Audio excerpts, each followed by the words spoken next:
diri kita mencerminkan makanan yang kita konsumsi. Makanan yang kita makan memberi kekuatan kepada badan dan jiwa. Makanan yang paling baik adalah yang berasal dari hasil bumi.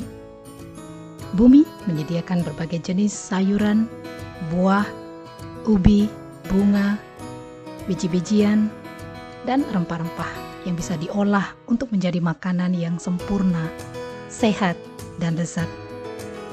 Makanan dari hasil bumi sangat cocok untuk badan kita dan mudah dicerna tanpa menggunakan banyak energi dan waktu.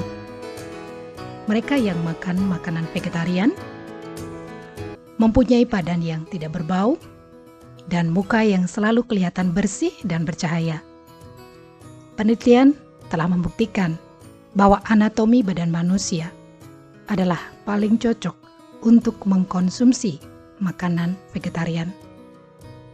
Orang-orang vegetarian juga telah membuktikan bahwa badan dan jiwa akan berfungsi pada tingkatan yang maksimum. Contohnya, Albert Einstein, Isaac Newton, Charles Darwin.